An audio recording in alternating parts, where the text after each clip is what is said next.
ভিড় কমতেই কানে তালা লাগা প্রচণ্ড শব্দে বজ্রপাত হয়। হেমলতা একা পদ্মজাকে তুলতে গিয়ে হিমশিম খান। মোর্শেদ এগিয়ে আসেন, 2 হাতে পাজা কোলা করে তুলে নেন পদ্মজাকে। বিজলি চমকালো। বিজলির আলোয় পদ্মজার মুখটা দেখে মোর্শেদের বুক কেমন করে উঠল। কষ্টে বুক চুরমার হয়ে গেল। জন্মের দিন পদ্মজাকে কোলে নেওয়ার পর যে অনুভূতিটুকু হয়েছিল ঠিক সেই রকম একটা অনুভূতি হয়। অনুভূতিটুকুর নাম বোধহয় পিতৃত্ব। প্রচণ্ড ঝোড়ো বাতাস বইছে। তারা ঘরে ঢুকতেই ভারী বর্ষণ শুরু হলো। মুহূর্তে ঘূর্ণিঝড়ের তাণ্ডব দেখা দিল। তবে সেই তাণ্ডব ছুঁতে পারল না মোড়ল বাড়ির মানুষদের মন। ঝড়ের তাণ্ডবের চেয়েও বড় তাণ্ডবের সাথে যুদ্ধ করে চলছে তারা। হেমলতা গরম পানি করে পদ্মজাকে গোসল করালেন, জামাকাপড় পাল্টে দিলেন। পদ্মজা ঠোঁট কামড়ে নীরবে কেঁদে গেল।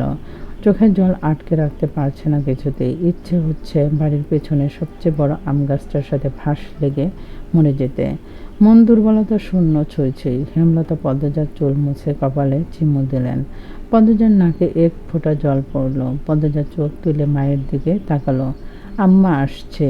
আমার আম্মা কই? আম্মা আসে নাই? পাশের ঘর থেকে পূর্ণার চিৎকার ভেসে আসলো। সেকেন্ড কয়েকের মধ্যে পূর্ণা ছুটে এলো। হেমলতাকে দেখে ঝাঁপিয়ে পড়ল হেমলতার বুকে। হাউমাউ করে কেঁদে উঠল। পূর্ণার শরীর অগ্নিগিরি মনে হচ্ছে, এত গরম, জ্বরে পুড়ে যাচ্ছে। পূর্ণার কান্না দেখে পদ্মজাও ডুকরে কেঁদে উঠল। হেমলতা স্তব্ধ হয়ে 2 মেয়ের কান্না শুনলেন।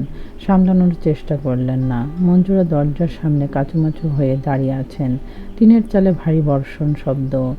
জগৎ সংসার সেই শব্দে একাকার হয়ে যাচ্ছে। মাঝরাত, বাতাসের প্রচণ্ড বেগ। হেমলতা কালো রঙের শাড়ি পরে একটা ব্যাগ কাঁধে ঝুলিয়ে বাড়ির বাইরে পা বাড়ান। মঞ্জুরা বারান্দায় ঘর থেকে উঁচু কণ্ঠ বলেন, রামদা ব্যাগে কেন ঢোকাইছস? আর কোন কেলেঙ্কারি বাকি? হেমলতা বিদ্যুৎ বেগে ফিরে দাঁড়ালেন। পলক মাত্র মঞ্জুরার মুখের প্রতি তীক্ষ্ণ দৃষ্টিপাত করে নিঃশব্দে ধীরে ধীরে বর্ষণ মাথায় নিয়ে বাড়ি ছেড়ে বেরিয়ে গেলেন এবং সঙ্গে সঙ্গে মঞ্জুরা শুষ্ক হয়ে উঠলেন। ছুটে পদ্মজার ঘরে গেলেন। পদ্মজা চুপচাপ শুয়ে আছে। মৃদু ফোঁপানোর আওয়াজ পাওয়া যাচ্ছে।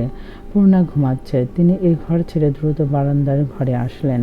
বড্ড অস্থির লাগছে। জীবনে প্রথম হেমলতার জীবন ভিক্ষা চেয়ে সেজদায় লুটিয়ে পড়লেন। ফজরের আজান শোনা যাচ্ছে। বৃষ্টি থেমে গেছে। সবকিছু শান্ত।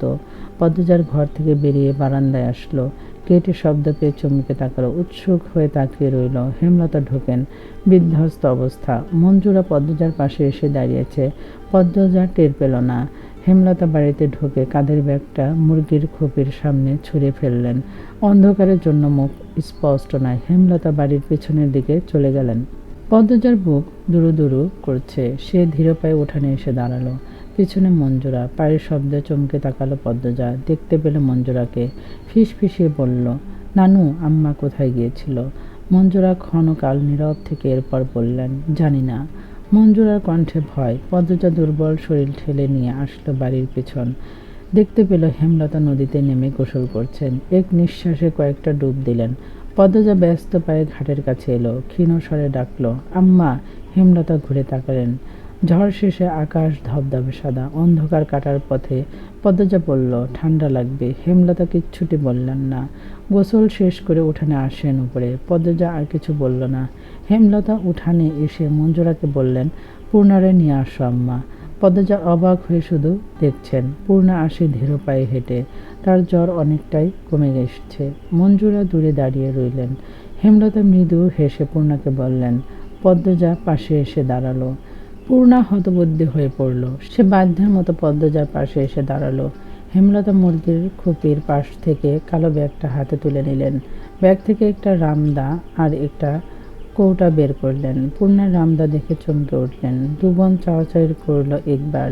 হেমলতা রক্তে মাখা রামদা 2 মেয়ের পায়ের সামনে রাখলেন। শীতল কিন্তু তীক্ষ্ণ কণ্ঠে বললেন, মানুষ সৃষ্টির সেরা দ্বীপ, আর পৃথিবীতে সেরা মানুষগুলোরই বাঁচার অধিকার আছে, মানুষরূপী পশুদের না। যখন যেখানে কোনো মেয়েকে অসম্মান হতে দেখবি, এক কোপ দিয়ে অমনুষ্যরা আত্মা দেহ থেকে আলাদা করে দিবি।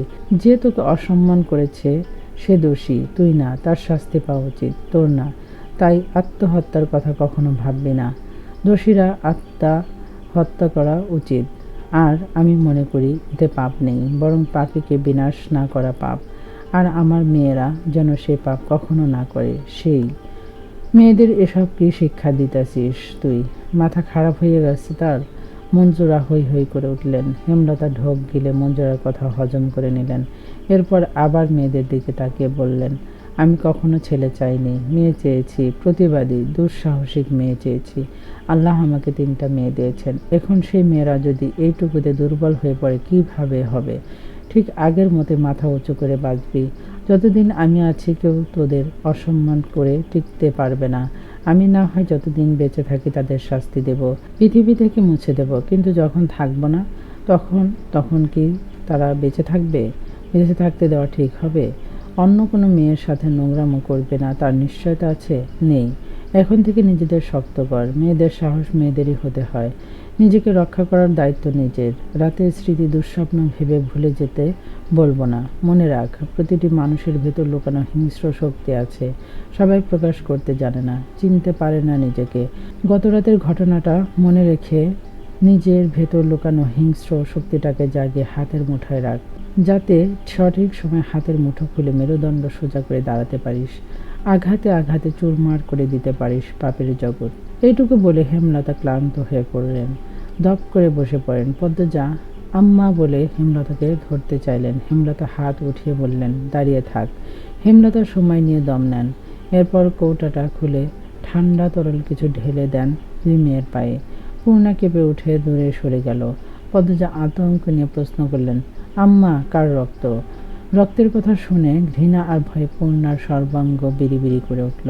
মনে হচ্ছে পায়ে পোকা কিলবিল করছে। টাটকা তাজা লাল রক্ত। বমি গলায় এসে আটকে গেছে। হেমলতা পদ্মজাকে জবাব দিলেন না, শুধু মৃদু হাসলেন। পূর্ণা এই ভয়ঙ্কর দৃশ্য সহ্য করতে না পেরে জ্ঞান হারালো। পদ্মজা 2 হাতে ঝাপটে ধরল পূর্ণাকে। কি আশ্চর্য! এই ভয়ঙ্কর ঘটনা তাকে একটু বিচলিত করল না। হেমলতার গায়ে ভেজা শাড়ি, তাই পূর্ণাকে ধরলেন না। মঞ্জুরাকে বললেন, পূর্ণারে ঘরে নিয়ে যাও আম্মা। মঞ্জুরা কঠোর চোখে তাকান হেমলতার দিকে। হেমলতা আবারও হাসেন, ভেজা কণ্ঠে বলেন, কালো বলে অবহেলা না করে বুকে আগলে রাখলে আমার জীবনটা, আমার মেয়েদের জীবনটা অন্যরকম হতে পারত আম্মা। হেমলতার কথায় মঞ্জুরা সারা মুখে বিষণ্ণতা ছেয়ে গেল। তিনি হেমলতার দিকে তাকিয়ে থাকতে পারলেন না। অপরাধে মাথা নুয়ে ফেললেন। পূর্ণাকে ধরে নিয়ে গেলেন ঘরে। হেমলতা সেখানেই পড়ে রইলেন। আকাশের দিকে তাকিয়ে জোরে নিঃশ্বাস ফেললেন। আলো ফুটেছে পুরোপুরি। পাখির কিচিমিচি শোনা যাচ্ছে। পানি দিয়ে উঠানের রক্ত মুছে নিলেন চিরতরে। রামদা ধুয়ে লুকিয়ে রাখলেন লাহারি ঘরে। শাড়ি পাল্টে উঠানে পা রাখলেন। তখন মগা আসলো, এসে খবর দিল বিচার বসবে দুপুরে। রাতের ঘূর্ণিঝড় গ্রামের বেশিরভাগ ঘরবাড়ি উড়ে গেছে। পশু পাখি সহ বিভিন্ন ক্ষতি হয়েছে। অনেক মানুষ আহত হয়েছে। এই খবর শুনে হেমলতার চোখ সজল হয়ে উঠল। প্রকৃতির দিকে তাকিয়ে কৃতজ্ঞতা প্রকাশ করলেন। প্রকৃতি কখনো কাউকে ছাড়ে না। গ্রামবাসী অন্যায় দেখেও নিস্তব্ধ থেকেছিল। এই বুঝি তারই শাস্তি। মাথার উপর সূর্য, প্রচণ্ড তাপদা। পূর্ণা, পদ্মজা, হেমলতা কালো বোরখা আবরণে নিজেদের ঢেকে নিয়ে যাত্রা শুরু করেছে অলন্দপুরের মাধ্যমিক স্কুলের উদ্দেশ্যে। খা খা রোদ্দুর, তপ্ত বাতাসের আগুনের হালকা সবুজ পাতা নেতিয়ে পড়া দৃশ্য পড়েছে চোখে। মুর্শেদ বাকিদের নিয়ে আসছে।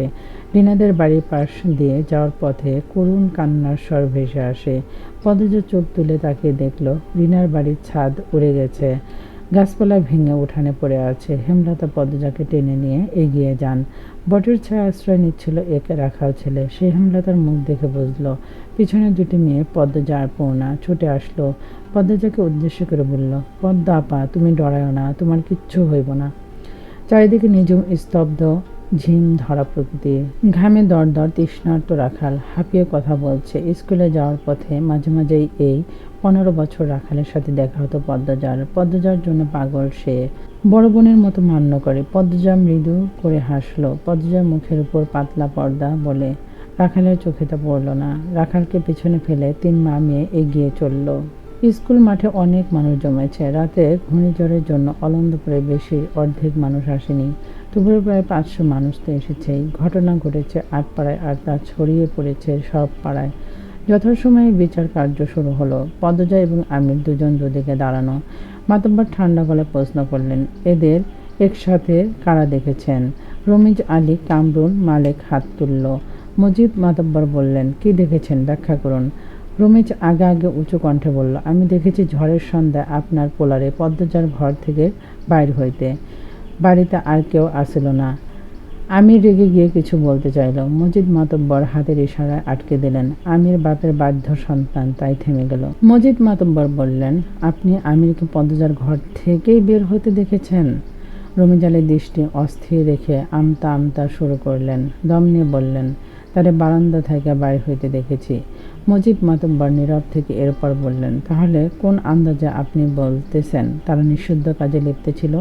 পদ্মজার সর্বাঙ্গ রিরি করে উঠল। সে চোখ বুজে ফেলল। রমিজালি থমথমে গিয়ে পরপরই হুঙ্কার দিয়ে উঠলেন, একটা অচেনা ছেঁড়া খালি বাড়িতে কেন ছেড়ির কাছে কেন যাইবে? আপনার নিজের ছেঁড়া বলে তার দোষ ঢাকতে পারেন না। আমার ছেড়ির বেলা কিন্তু ছাড়েন নাই।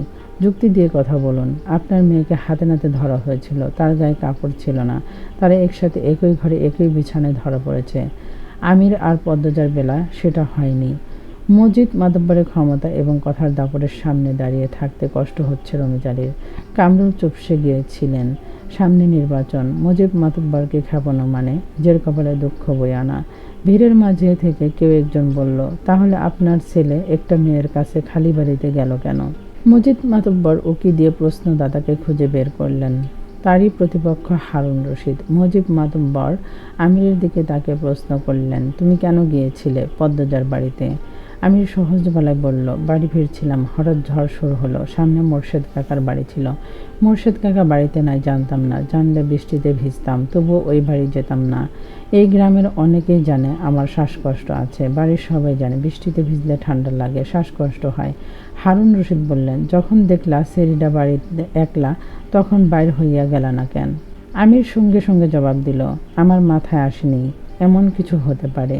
আর আমির পদ্মজার দিকে একবার তাকালো। পদ্মজার সাথে সাথে চোখ সরিয়ে নিল। আমির বলল, আর পদ্মজা কতটা সুন্দর যারা দেখেছে সবাই জানে। আমি প্রথম দেখে অভিভূত হয়ে পড়ে, তাই মস্তিষ্ক একেবারে কোনো বিপদের আশঙ্কা আসেনি। মুজিব মাতব্বর ছেলের শেষ কথা শুনে অসন্তুষ্ট হলেন, তবুও স্বাভাবিক থেকেই বললেন, গ্রামবাসী কেন প্রমাণ ছাড়াই লাফিয়েছে? মেয়েটাকে অপদস্থ করেছে, প্রমাণ ছাড়া কারো বিরুদ্ধে নোংরাম অপরাধ। মুজিব মাতব্বর কামরুলের দিকে তাকিয়ে তাকে লক্ষ্য করে বললেন, সৈয়দ মজনুর ছেলে আরেকটাকে জানি, কোথায় তারা? কামরুল ধীরভাবে বলল, পাই নাই খোঁজে, মনে হয় ভয়ে কোনো হানে লোকাইছে। রমিজালি হঠাৎ গমগম করে উঠলেন, এইটা আমি মানি না। তারারে আপনি সাইরা দিতে পারেন না। আপনার ক্ষমতা বেশি দেখে আপনি এমনি নিজের স্যারারে ঢাইক্কা রাখতে পারেন না। ধূর্তবাজ লোক। আমির রেগে মেগে রমিজ আলীকে ধরতে এলে মজিদ গর্জন করে উঠলেন, আমির! আমির কিরমির করে রাগ হজম করার চেষ্টা করল। হারুন অতিশয় দ্রুত লোক। তিনি রসিকতা করে বললেন, সত্য হোক আর মিথ্যাই হোক, বদনাম তো বদনামই। মজিদ সবার প্রশ্ন কথা উপেক্ষা করে উপস্থিত গ্রামবাসীর উদ্দেশ্যে বললেন, আপনাদের আমার বিচারের প্রতি বিশ্বাস আছে? সবাই আওয়াজ করে বলল, আছে। মজিদ মাতব্বর তৃপ্তির সাথে হাসলেন। ক্ষণকাল নীরব থেকে উঠে দাঁড়ালেন। কণ্ঠ উঁচু করে বললেন, মুর্শিদের মেয়ের সাথে খারাপ হয়েছে। পদ্মজার নামে অনেক প্রশংসা শুনেছি, সে খুবই ভালো মেয়ে। আর আমার ছেলেকেও সবাই চেনেন, সে কেমন। যারা যারা দোষ করেছেন তাদের খুঁজে বের করে শাস্তি দেওয়া হবে। পদ্মজার আমির নামে যে পাপের অভিযোগ করা হয়েছে তার যুক্তিগত প্রমাণ নেই, আর প্রমাণ ছাড়া আমি কখনো কাউকে শাস্তি দেই না, আজও দেব না। তবে আমি আজ সবার সামনে মোর্শেদ আর তার স্ত্রীর কাছে একটা প্রস্তাব রাখব। হেমলতা মোর্শেদ সহ উপস্থিত সবাই কৌতূহল নিয়ে তাকালো। মজিদ মাতব্বর বললেন, পদ্মজাকে আমিরের বউ করে নিয়ে যেতে চাই। চারিদিকে কোলাহল বেড়ে গেল। সব কোলাহল সম্পূর্ণ উপেক্ষা করে স্বপ্না বৃষ্টির মতো শুধু মজিদ মাতব্বরের প্রস্তাবটি পদ্মজার কানে বাজতে থাকলো। জীবনের কোন মোড়ে এসে দাঁড়িয়েছে সে।